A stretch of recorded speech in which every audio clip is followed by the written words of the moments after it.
Shabbat Shalom.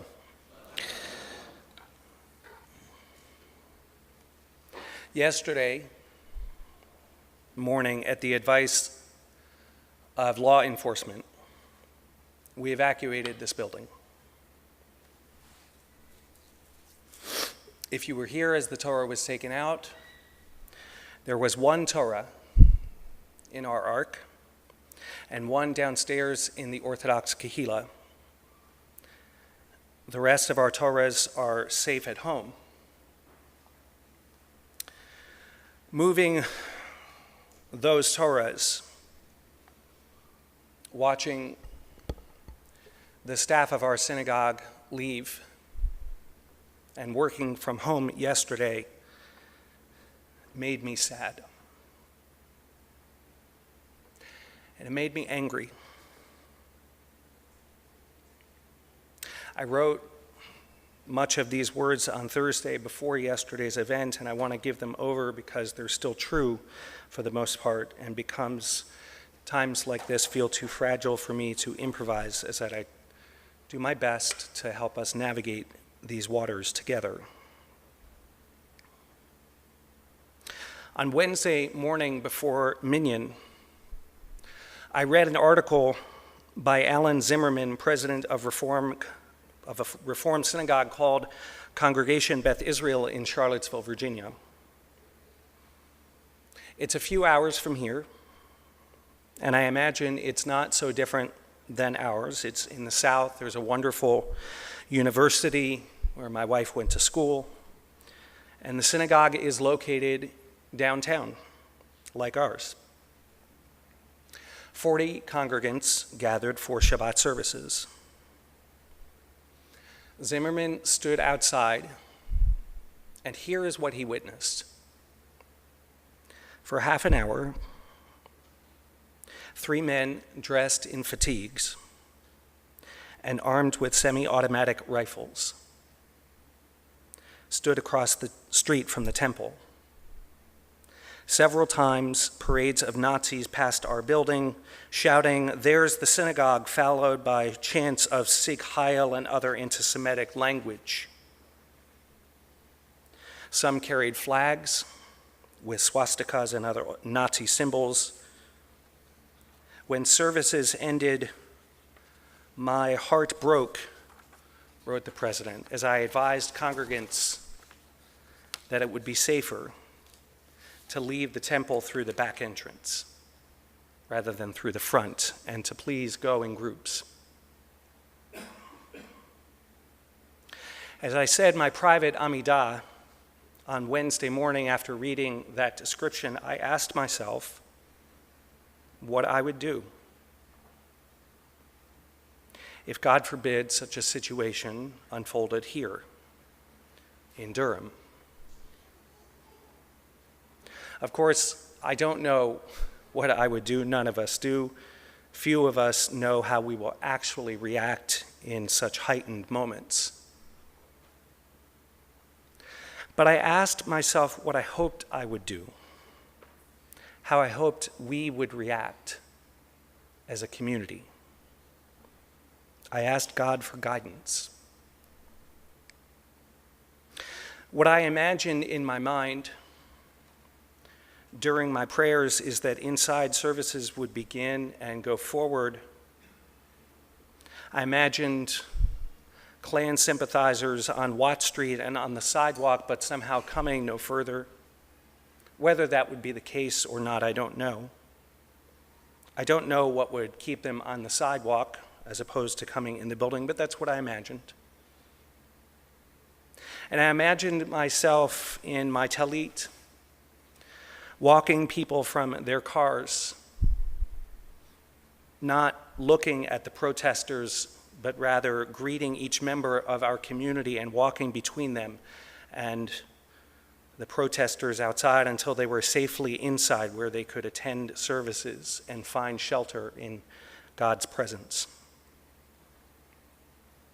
I thought maybe I would do this for a while, and then if you've been here at Ne'ilah, like at Ne'ilah when we hold the talit before the ark, and after a while people's arms get tired from holding it up so long, and others come up and take their place, I imagined that other people would come and escort people safely into the building. I imagined that we would call the police and the FBI with whom we have a relationship, and we did that yesterday, and it was on their advice that we evacuated the building, in the hopes that they would come and keep order.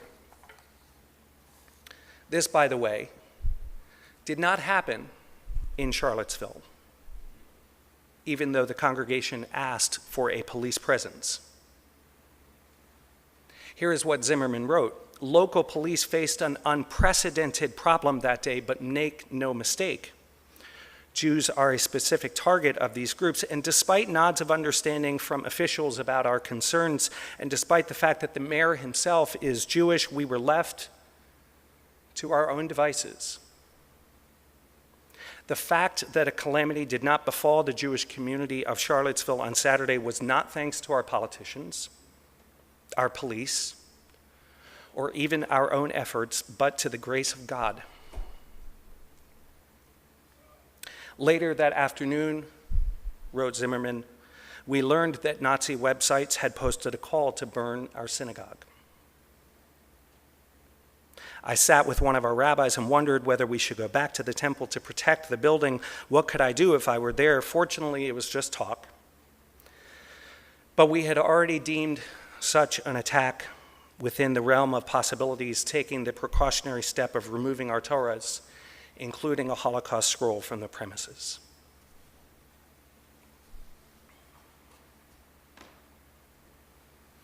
I have had people reach out to me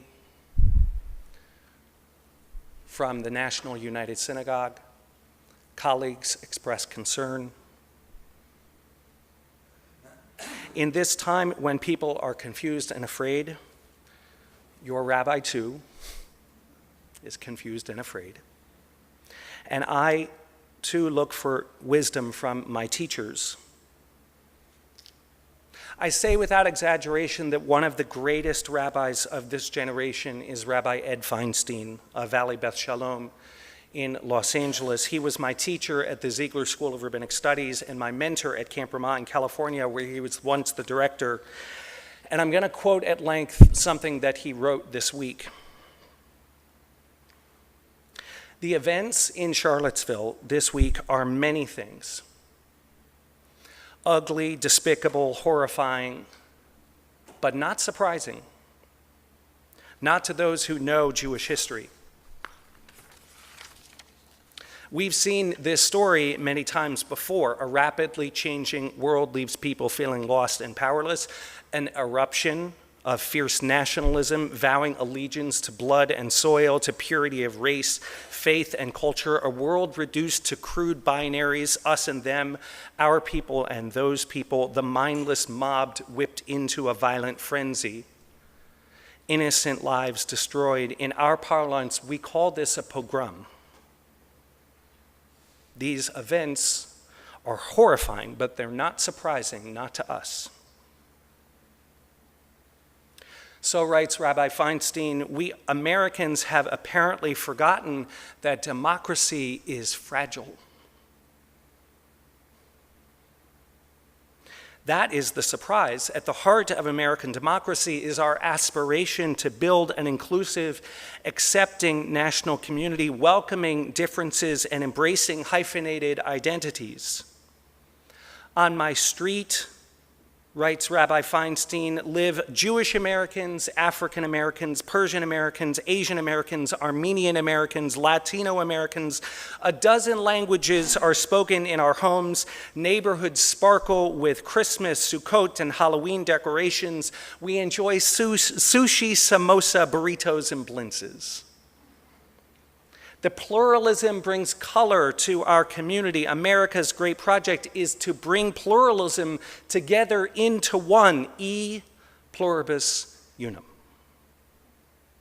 That is our continuing project. It is daunting, and all the more so when we take it for granted. Continues Rabbi Feinstein, the tribalism of Charlottesville is natural. It is democracy that is not natural, not part of our nature. Democracy is learned. Democracy is an expression of our sacred aspiration to rise above our nature, to rise above our reflex to fear the unfamiliar, to blame the outsider, to destroy the other. Democracy must be taught, retaught, rehearsed, and renewed daily. Democracy is an ongoing project aimed at reshaping our basic human impulses. It is never finished. It is always demanding more of us, and this week, after the events we have witnessed, it demands more still. He concludes, we pray that our children will not come to perceive any of this week's events as normal. We pray for the strength and resolve to push back the hate and reclaim the American project of democracy. We pray that we might one day really be one nation under God, indivisible with liberty and justice for all.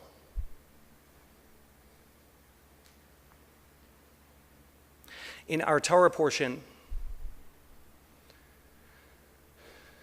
we read about the Ir HaNidachat, a terrible example in the Jewish tradition, a city that is all idolaters and is commanded that it be destroyed.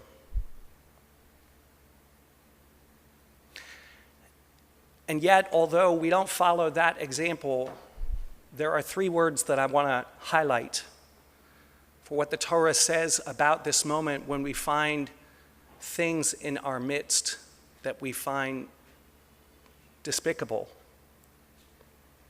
V'darashta, v'chakarta, v'sha'alta hetev. Lidrosh. When we find something despicable in our midst, we have to inquire. We have to investigate. We have to ask well. The rabbis use this, according to Rashi, as the basis for the importance, the imperative of the judicial process. When it comes to statues and counter-protests, and of course, the vicious hatred. The American project of democracy is endangered anytime that people in our society resort to violence and intimidation to make other people feel afraid. So even though the police did not protect the synagogue in Charlottesville, that it was by the grace of God that their building still stands, the idea that we would take our matters into our own hands, cry havoc, and let slip the dogs of war was to me too frightening, too terrible a prospect to consider. So in my mind, as I prayed over there on Wednesday morning, I convinced myself that things would be okay, that they would be different here somehow, that the police would not let us down, that they would prevent marchers from destroying our homes and our home. Either because lawlessness is too terrifying for me to imagine, or because I perhaps naively must still believe and hope and trust in America, I prayed that the rule of law would win out in the end and keep us safe. I imagined I would come back into the sanctuary and we would read Torah and pray for our country and for peace with such love and light that it would drown out the hatred and the darkness that rages outside. I'm going to speak in an unusual way from the Bima this morning. Those of you who come to Beth El on a regular basis know that it is the exception rather than the rule for me to speak and teach about what is in the news. Your rabbi is not a prophet.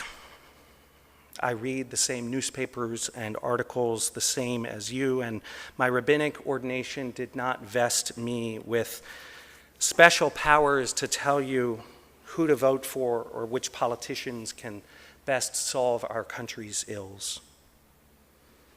I am the rabbi for everyone in this community, and I do my best to love you all and be the best teacher that I can be. But there are moments that are political that demand a religious response, a moral response, a Jewish response. And I am not alone in my conviction. Let me echo statements this morning that have been made by the Rabbinical Assembly, the organization of conservative rabbis around the world, and the Rabbinical Council of America, an organization of American Orthodox rabbis as well.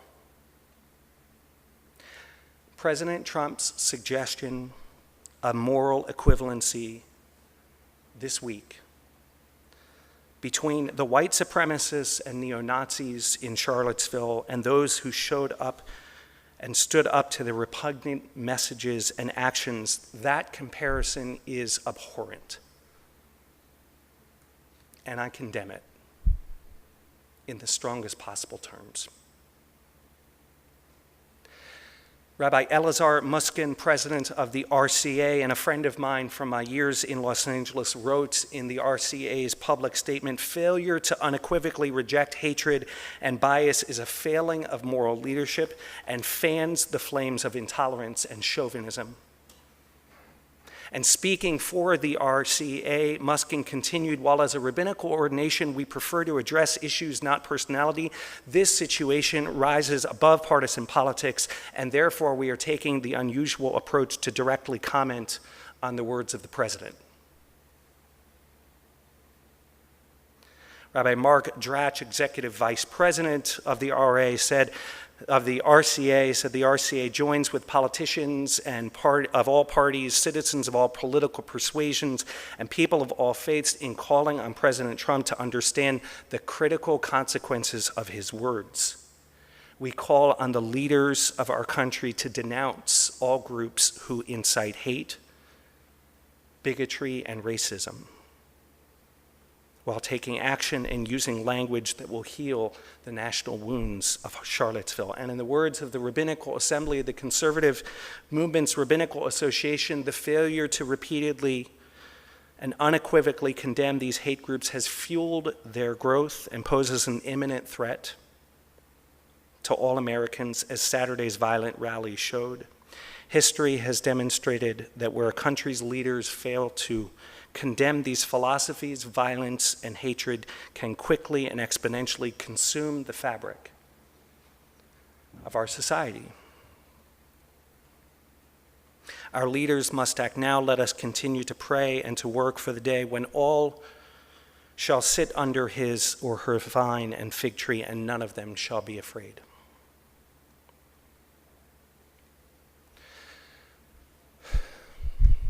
There are no marchers, there are no KKK this morning. There were none yesterday, to my knowledge. I pray my fears are never fully realized, that my prayers on Wednesday morning proved to be an unnecessary dress rehearsal in my mind and my soul. I pray that this week marks a turning point and that the coming weeks and moments will be ones in which our nation heals and comes together. But if they do not, we must stand up against this president's moral confusion with a demonstration of opposition to hatred and racism. As Durham City Council member Steve Schul wrote this week, quote, "We must not succumb to violence ourselves, nor to the rhetoric of violence I hear all too often. We must be peaceful, brave, and resolute." That's the Durham way. And I would add that too is the Jewish way. Our tradition teaches that we don't end on a pessimistic note. We move from darkness to light, from despair to hope. So let me conclude by sharing with you stories upon which we can build. In Charlottesville, Zimmerman also reports that at least a dozen complete strangers stopped by as we stood in front of the synagogue Saturday to ask if we wanted them to stand with us. And John Aguilar, a 30-year Navy veteran, took it upon himself to stand watch over the synagogue through services Friday evening and Saturday, along with our armed guard. He just felt he should. And this week, just yesterday or 2 days ago, our own synagogue got an email, subject line, "Standing with you." This is what it said. It said, "Hi there." Hi there. After Charlottesville, I just wanted to reach out and say that I'm deeply sad that this is the state of things in our country, and that I'm just a random, non-religious white guy, but I'm glad to live in a diverse and peaceful community. If your synagogue is facing threats, please know that the vast majority of regular people like me are happy that there's a strong Jewish community here who adds to our collective strength. If you're in need of community volunteers for anything, please let me know and I'll do what I can to help. All the best, Eric. Eric may describe himself as a random, non-religious white guy.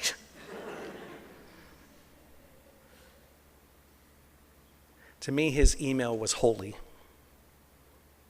It was godly. To me, this week, Eric was an angel. I want to remind us, Eric was an angel. We should be angels too. We must be angels for others as well.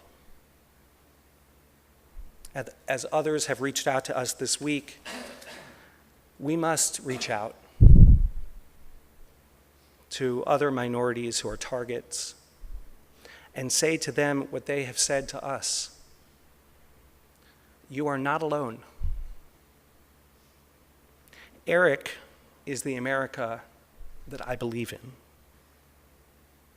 It's the America that I trust.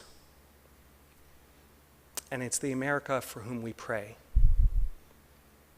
I want to ask us to rise and recite the prayer for our country, the middle of page 415.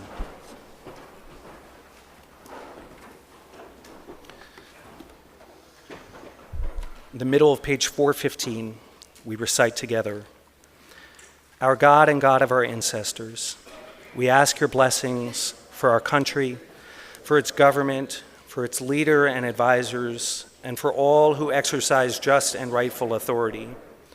Teach them insights of your Torah that they may administer all affairs of state fairly, that peace and security, happiness and prosperity, justice and freedom may forever abide in our midst. Creator of all flesh, bless all the inhabitants of our country with your spirit. May citizens of all races and creeds forge a common bond in true harmony, to banish all hatred and bigotry and to safeguard the ideals and free institutions which are the pride and glory of our country. May this land under your providence be an influence for good throughout the world, uniting all people in peace and freedom, and helping them to fulfill the vision of your prophet. Nation shall not lift up sword against nation, neither shall they experience war anymore. And let us say, Amen." We remain standing. We turn to page 416, recite together in the Hebrew the prayer for the state of Israel. Avinu shebashamayim tzur Yisrael v'goalo, barech et medinat Yisrael reshit tzmicha ge'ulatenu. Hagen aleha be'evrat chostecha, ufros aleha sukat shlomecha, Ushlach orecha v'amitcha l'rasheha sareha v'yoatzeha. V'takneim be'etzah tova milfanecha. Chazek et yedei mignei eretz kodshenu. V'hanchilem Eloheinu Yeshua ve'ateret nitzachon te'atrem. V'natata shalom ba'aretz v'simchat olam liyoshveha. V'nomar amen. And a prayer for peace we read responsively in the English on 417. May we see the day when war and bloodshed cease, when a great peace will embrace the whole world. For all who live on earth shall realize we have not come into being to hate or to destroy. Compassionate God, bless the leaders of all nations with the power of compassion. I will bring peace to the land, and you shall lie down, and no one shall terrify you. Let love and justice flow like a mighty stream. Let peace fill the earth as the waters fill the sea. And let us say, Amen. We remain